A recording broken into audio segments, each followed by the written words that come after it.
Time for the Mayo Jam. Hi, I'm Shruti, batch of 1999. I'm a voice actor and I tell stories for a living. It's all thanks to my time in Mayo that I was introduced to so many different types of stories, storytellers, authors. Our base for understanding poetry or literature was made so strongly in Mayo that kind of created a perfect setup for me to not just enjoy reading but also emoting with those stories. One of the authors we were introduced to and encouraged to read was Ruskin Bond. And I don't think there's any person who's not read his stories and at some point or the other completely related to them. So today I've picked up one of his collected fiction books and I'm going to pick one story and hopefully you and I can enjoy the story together. You can listen while I can tell you the story. The Haunted Bicycle.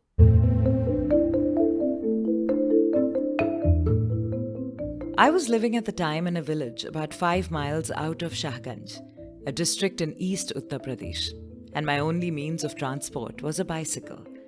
I could have, of course, gone into Shahganj on any obliging farmer's bullock cart, but in spite of bad roads and my own clumsiness as a cyclist, I found the bicycle a trifle faster. I went into Shahganj almost every day, collected my mail, bought a newspaper, drank innumerable cups of tea, and gossiped with the tradesmen.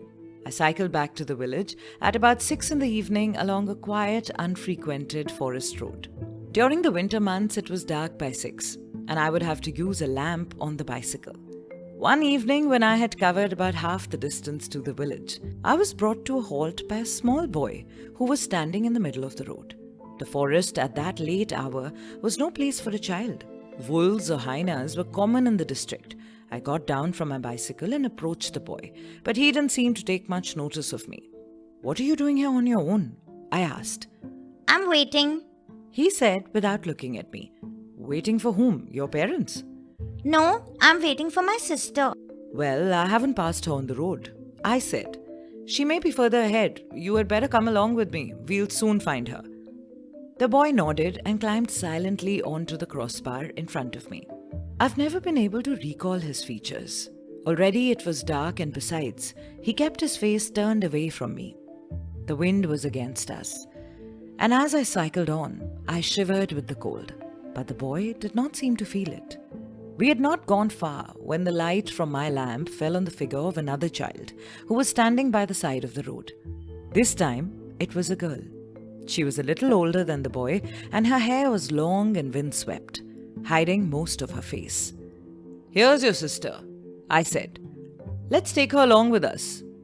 The girl did not respond to my smile, and she did no more than nod seriously to the boy, but she climbed up onto my back carrier and allowed me to pedal off again. Their replies to my friendly questions were monosyllabic, and I gathered that they were wary of strangers. Well, when I got to the village, I would hand them over to the headman, and he could locate their parents. The road was level, but I felt as though I was cycling uphill.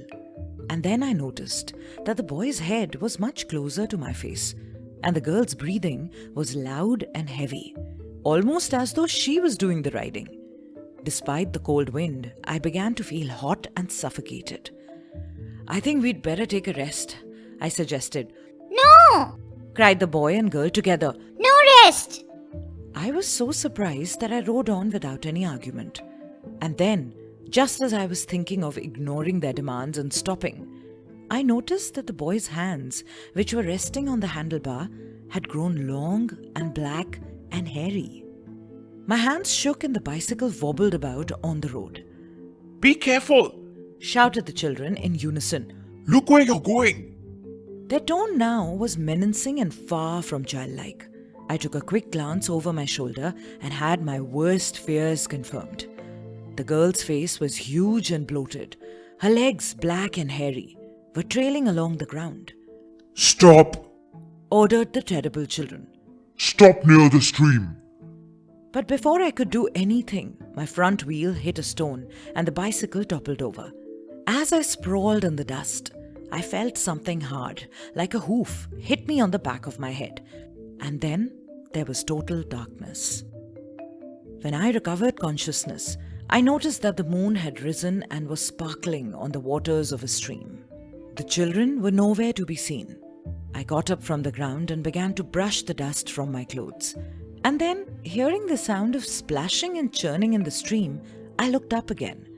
2 small black buffaloes gazed at me from the muddy, moonlit water. This podcast is brought to you by Mayo Girls Alumni Association. If you're a Mayoite and wish to participate, email us on mayocollegegirlsalumni@gmail.com.